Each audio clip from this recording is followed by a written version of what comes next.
Chapter number 1 का last lecture, chapter number 1 का ये पार्ट 6 है और ये लास्ट लेक्चर है जहाँ पर हमें पढ़ना है उत्पादन संभावना वक्र को। देखिए, जैसा कि मैंने पहले ही बता रखा था आपको कि एक अर्थव्यवस्था में साधन सीमित होते हैं और उन सीमित साधनों के साथ आपको अपनी अधिकतम आवश्यकताओं की पूर्ति करनी होती है। ऐसे में उत्पादन के साधन भी सीमित होते हैं, क्योंकि जब साधन सीमित होने का मतलब होता है उत्पादन के जो साधन होते हैं उसके सीमित, तो सीमित साधनों से हमें उत्पादन की क्रियाओं को करना होता है। लेकिन हमें पता है कि जब एक साथ हम दो या दो से अधिक वस्तुओं का उत्पादन करना चाहेंगे तो दोनों ही, क्योंकि साधन सीमित है तो दोनों को ही एक साथ नहीं बढ़ा सकते। अगर मान लीजिए हम दो वस्तुओं का उत्पादन कर रहे हैं, वस्तु ए और वस्तु बी, तो वस्तु ए का उत्पादन बढ़ाएंगे तो वस्तु बी का उत्पादन हमें घटाना पड़ेगा। तो इस प्रकार से उत्पादन के कई सारे संयोग बन के तैयार होते हैं, उत्पादन की विभिन्न संभावनाएं बन के तैयार होती हैं कि हम दो वस्तुओं के उत्पादन को किस किस स्तर पर करें। तो एक ऐसा वक्र जहां पर उत्पादन की विभिन्न संभावनाओं को दर्शाते हैं, क्योंकि हमारे पास साधन सीमित है, हम दोनों को ही बढ़ा नहीं सकते, दोनों को ही घटा नहीं सकते, तो एक को बढ़ाने के लिए एक को घटाना पड़ेगा। तो ऐसे में उत्पादन के अलग अलग संयोग बन के आ जाते हैं, उत्पादन की अलग अलग संभावनाएं बन के आ जाती हैं। जब इसी को ग्राफिकल रूप में रिप्रेजेंट करेंगे तो उत्पादन संभावना वक्र बन के तैयार होता है, जिसको इंग्लिश में बोलते हैं प्रोडक्शन पॉसिबिलिटी कर्व, और शॉर्टकट में इसको लिखा जाता है पीपीसी। बहुत ही इंपॉर्टेंट टॉपिक है, बहुत ही ज़रूरी टॉपिक है, जो कि आपके एग्ज़ाम में पूछा जाता है। अगर कहीं पर आपको दिक्कत लगता है, मैं हूं आपको दिक्कत को सॉल्व करने के लिए। आपको कमेंट बॉक्स पे कमेंट करके बताना है बस कि सर मुझे इस टॉपिक पे यहाँ डाउट हो रहा है। देखिएगा, मेरा रिप्लाई तुरंत आएगा। तुरंत का मतलब होता है कि जब कभी थोड़ा हो सकता है थोड़ा लेट हो जाए, लेकिन मेरा रिप्लाई आपको ज़रूर मिलेगा अगर आप मुझसे कोई भी डाउट पूछते हैं। तो यहाँ पर आज की इस क्लास में मैं आपको बताऊँगा कि उत्पादन संभावना वक्र क्या है, उसकी मीनिंग, उत्पादन संभावना वक्र की प्रमुख मान्यताएं कौन कौन सी हैं, उत्पादन संभावना वक्र की विशेषताएं, और साथ ही साथ उत्पादन संभावना वक्र के वक्र किस तरह से तैयार किया जाता है, और इसके बाद उत्पादन संभावना वक्र में कोई परिवर्तन होता है तो क्यों होता है, कैसे होता है, किस प्रकार से होता है, इन सब चीज़ों के बारे में हम थोड़ा सा डिटेल से समझेंगे। तो सबसे पहले हमें समझना है अर्थ, उत्पादन संभावना, क्योंकि नाम से पता ही चल गया कि उत्पादन की विभिन्न संभावनाओं को दर्शाने वाला वक्र। इस चीज़ को प्रोफेसर सैमुअल्सन ये वही थे जिन्होंने साधनों के सीमित साधनों से अधिकतम आवश्यकताओं की पूर्ति के विभिन्न संयोगों को किस प्रकार से प्रयोग किया जाए ताकि विकास हो, इस बात को बताया था। मॉडर्न इकोनॉमी, मॉडर्न विचारधारा को देने वाले थे ये। इनको नोबेल पुरस्कार भी मिला अर्थशास्त्र का। इन्होंने समझाया कि उत्पादन संभावना वक्र वह वक्र है जो दो वस्तुओं या सेवाओं के उन सभी संयोगों को प्रकट करता है जिनका अधिकतम उत्पादन एक अर्थव्यवस्था के दिए हुए साधनों तथा तकनीक के द्वारा साधनों के पूर्ण रोजगार की स्थिति में संभव होता है। मतलब हमारे पास जो भी साधन अवेलेबल है, उत्पादन की जो भी तकनीक हमारे पास अवेलेबल है, इनका प्रयोग करते हुए जब हम किसी दो वस्तुओं का उत्पादन करेंगे तो उस उत्पादन को दर्शाने वाले विभिन्न संयोगों को जब एक वक्र के रूप में दिखाते हैं तो उसे उत्पादन संभावना वक्र के नाम से जाना जाता है। जैसा कि मैंने अभी एग्जाम्पल दिया था, अगर मार्केट में आप मार्केट में जा रहे हैं और 100 रुपये लेके जा रहे हैं, ठीक है, 100 रुपये में आपको क्या खरीदना है, आपको आलू खरीदना है और आपको प्याज खरीदना है। मान लेते हैं आलू भी 10 रुपये केजी है और प्याज भी 10 रुपये केजी है, आपको है 100 रुपये। या तो आप पूरे के पूरे 100 रुपये के 10 रुपये का केजी है तो इसका मतलब 10 किलो आलू खरीदेंगे तो प्याज बिल्कुल नहीं खरीद पाएंगे। अगर प्याज 1 किलो खरीदेंगे तो आलू केवल आपको 9 किलो ही मिलेगा। अगर प्याज 2 किलो खरीदते हैं तो आलू आपको केवल 8 किलो मिलेगा। प्याज अगर 5 किलो खरीदते हैं तो आलू आपको 5 किलो मिलेगा। प्याज अगर आप 10 किलो खरीदते हैं तो आलू आपको एक भी किलो नहीं मिलेगा। मतलब जब हमारे पास सीमित संसाधन होते हैं, उस सीमित संसाधनों की सहायता से जब किसी भी दो वस्तुओं का उत्पादन करना चाहेंगे या दो वस्तु का प्रयोग करना चाहेंगे तो उसके प्रयोग के विभिन्न संयोग बन के तैयार होगा। देखिए ये संयोग नंबर 1, 1, 2, 3, 4, 5। तो इन सभी संयोगों को जिस वक्र के माध्यम से दर्शाया जाएगा, जो वक्र बन के तैयार होगा, उसी वक्र को उत्पादन संभावना वक्र के नाम से जाना जाता है।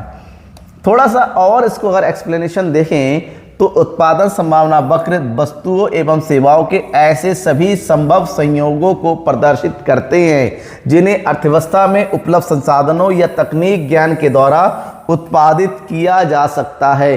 देखिए, क्योंकि मैंने अभी पहले कहा कि साधन सीमित होते हैं और दूसरा तकनीक जो अवेलेबल है, तकनीक में परिवर्तन, जो भी तकनीक आपके पास उस टाइम है जिस टाइम उत्पादन की बात करते हैं, उसके द्वारा जो भी संभव संयोग है, उन सभी संयोगों को जिस वक्र के माध्यम से दर्शाएंगे वही उत्पादन संभावना वक्र होगा। इसको थोड़ा सा डिटेल में और समझ लीजिएगा कि उत्पादन संभावना वक्र दो या दो से अधिक वस्तुओं के विभिन्न संयोगों को प्रदर्शित करने वाली रेखा है जिन्हें एक उत्पादन स्थान या अर्थव्यवस्था दिए हुए साधनों और तकनीक के द्वारा एक समय विशेष पर उत्पादन करने के लिए तैयार होता है। अर्थव्यवस्था में एक वस्तु की उत्पादन की मात्रा को बढ़ाने के लिए हमेशा दूसरे वस्तु की मात्रा को कम करना पड़ता है, क्योंकि आप एक साथ दोनों ही को बढ़ा नहीं सकते और दोनों को घटाना तो है नहीं, क्योंकि हम ये मान के चलते हमें अपने सभी संसाधनों का 100% प्रयोग करना है। तो ऐसे में दोनों को एक साथ नहीं बढ़ा सकते, एक को बढ़ाएंगे तो दूसरा कम होगा ही होगा, क्योंकि साधन सीमित है। अगर साधन सीमित नहीं होते तो कोई परेशानी नहीं थी। सबसे बड़ी परेशानी तो यही है कि हमारे पास साधन कम है। तो इस प्रकार से जब एक बढ़ेगा और एक घटेगा तो ऊपर से नीचे गिरता हुआ वक्र बनेगा। उत्पादन संभावना वक्र का झुकाव ऊपर से नीचे की ओर होता है। तो अब हमें ये समझ लेना है कि आखिर वक्र बनता कैसे है। एक एग्जाम्पल लेते हैं कि मान लीजिए हमारे पास उत्पादन के साधन कुछ दिया हुआ है और उत्पादन की तकनीक हमारे पास दिया हुआ है, दोनों ही गिवन है और उन सब का प्रयोग करते हुए हमें उपभोक्ता वस्तु यानी गेहूं का उत्पादन करना है और मशीन का उत्पादन करना है। मशीन एक पूंजीगत वस्तु है।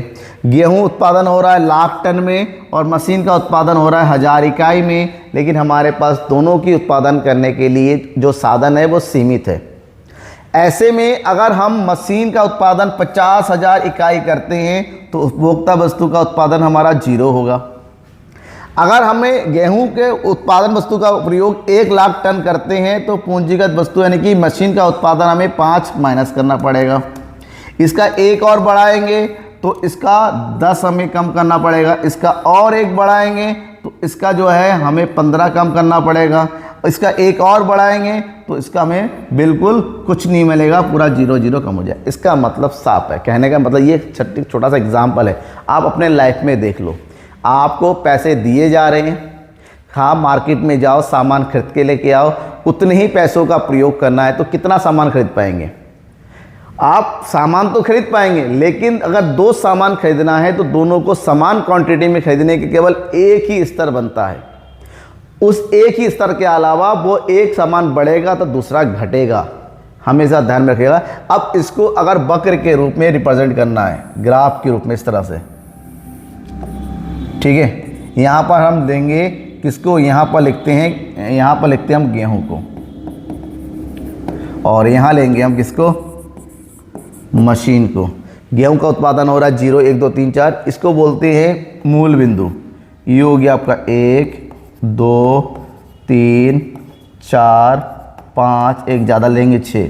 और हमारे पास मशीन का उत्पादन कितना है, हमारे 10-10 के डिफरेंस में, तो 10 का डिफरेंस ले लिए, 10, 20, 30, 40, 50, एक ज़्यादा ले लेंगे 60। अब इसको ग्राफ में रिप्रेजेंट करो। कैसे करेंगे? जब हमारे पास गेहूं का 0 उत्पादन है, मशीन का उत्पादन हो रहा है 50 यूनिट का, ठीक है, यानी कि जब 0 है तो गेहूं का उत्पादन 50 यूनिट, ये हो गया हमारा पॉइंट ए। तो जब हमारे पास गेहूं उत्पादन हो रहा है 1 तो मशीन हो रहा है 45, 1 और 45, 45 यानी कि यहाँ पर, और ये हो गया 1, ये वाला।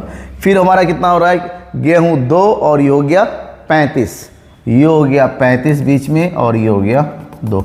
इसी तरह से सभी बिंदुओं को आपस में मिलाएंगे। फिर कितना है, 3 और 20, ये हो गया 20 और ये हो गया 3। फिर हो गया 4 और 0, ये हो गया 4 और 0, ये हो गया 0। अब हमें क्या करना है, इन सभी बिंदुओं को आपस में मिला देना है। मिलाइए सबको। ये यहाँ से शुरू किया, सभी पॉइंट को अब मिलाते हुए चलेंगे नीचे, तो देखिए एक वक्र बन जाएगा। ये जो वक्र आपके सामने बन के तैयार होगा इसी को बोलेंगे उत्पादन संभावना वक्र, जो कि आपने देखा कि ऊपर से नीचे की ओर गिरता हुआ बन रहा है। ये इसलिए बनेगा क्योंकि यहाँ पर अगर एक की मात्रा को बढ़ाते हैं तो दूसरे की मात्रा हमेशा कम होगी। देखिए एक अगर यहाँ पर है तो दूसरा यहाँ पर है, एक बढ़ रहा है तो दूसरा कम हो रहा है। ये हमेशा सीमित संसाधनों पर और उत्पन्न तकनीक पर ऐसा ही होता है। आप इसको चेंज नहीं कर सकते किसी भी तरीके का। समझ में आया, ग्राफ समझ में आया, एग्जाम्पल समझ में आया, नहीं आया तो ज़रूर बताइएगा। इसके बाद हम बात करते हैं ये जो उत्पादन संभावना वक्र कब काम करता है, मतलब इसकी प्रमुख मान्यताएं क्या हैं। मान्यताओं की बात करते हैं कि ये जो नियम है किस बेस पे काम करे। नंबर 1, उत्पादन के साधनों की मात्रा स्थिर होनी चाहिए, मतलब साधनों में कोई परिवर्तन नहीं होना चाहिए, इनकी साधनों की कीमत बढ़ या घट रही ऐसा नहीं होना चाहिए। नंबर 2, उपलब्ध साधनों का पूर्ण एवं कुशल उपयोग होना चाहिए, यानी कि जो भी संसाधन हमारे पास अवेलेबल है उन सभी साधनों का 100% प्रयोग होना अनिवार्य। हम कुछ भी बचा के नहीं रखना, इनके साधनों का ऐसा नहीं है कि कुछ बचा के रख रहे, ऐसा नहीं होना चाहिए, पूरे 100%। उत्पादन के तकनीक में कोई परिवर्तन नहीं होनी चाहिए, तकनीक ना ही पुरानी होनी चाहिए, तकनीक ना ही नई होनी चाहिए, जो है उसी में ही हमें कायम रखना है, क्योंकि तकनीक के परिवर्तन होने से भी उत्पादन में परिवर्तन होता है। और केवल 2 वस्तुओं के उत्पादन को ही एक उत्पादन संभावना वक्र दर्शा सकता है। हम 2 वस्तुओं के उत्पादन को ही इसमें दर्शाते हैं। ये इसकी प्रमुख मान्यताएं हैं।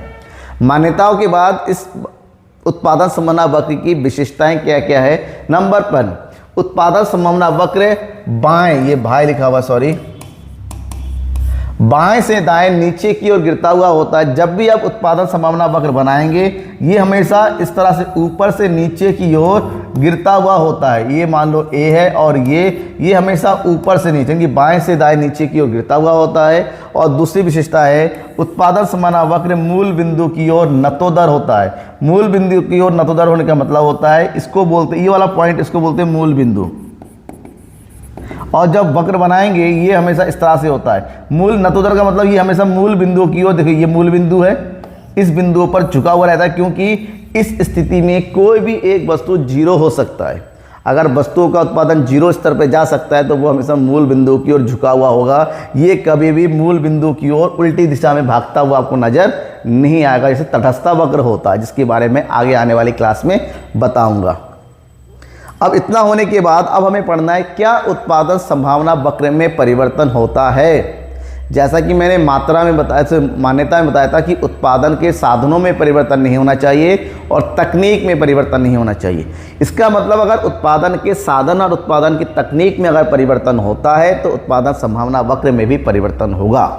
तो जब हम इसके उत्पादन संभावना वक्र में परिवर्तन की बात करते हैं या खिसकाव की बात करते हैं तो ये 2 प्रकार से होता है। नंबर 1, अगर उत्पादन के साधनों में परिवर्तन हो जाए और अगर उत्पादन के तकनीक में परिवर्तन हो जाए। उत्पादन के साधनों में परिवर्तन 2 प्रकार से होता है। एक, उत्पादन के साधनों में या तो वृद्धि होगी या तो उत्पादन के साधनों में कमी होगी। लेकिन जब तकनीक की बात करते हैं, क्योंकि हमारे पास 2 वस्तुओं का उत्पादन करना है, पहला केवल उत्पादन वस्तु X के तकनीक में परिवर्तन होना, केवल वस्तु Y की तकनीक में परिवर्तन होना, या फिर X और Y दोनों वस्तुओं के उत्पादन की तकनीक में परिवर्तन होना। इसके 3 केस बनते हैं। चलो इस तीनों केस को एग्जाम्पल के साथ बात करते हैं। पहला, उत्पादन के साधनों में परिवर्तन होना।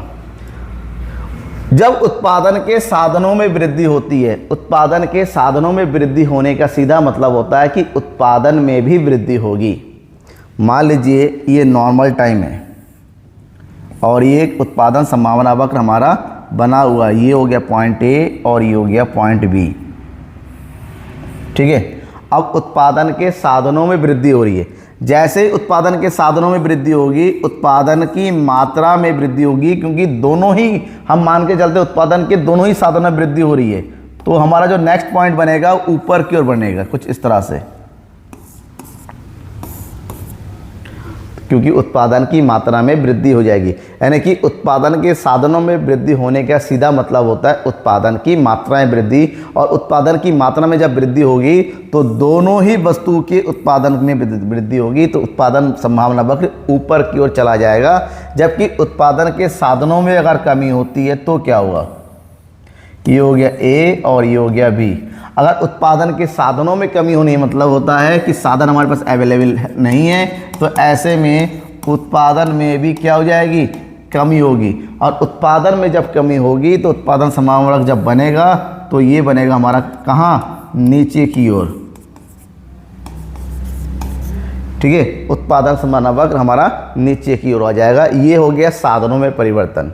लेकिन जब हम तकनीक में परिवर्तन करते हैं तो तकनीक एक बार में सभी तकनीक में हो सकता है। केवल हम बात करते हैं अगर केवल वस्तु X की उत्पादन की तकनीक में वृद्धि हो, तो हम मान लेते हैं ये है वस्तु X और ये वस्तु Y और ये है हमारा पुराना वक्र, that is point A and point B।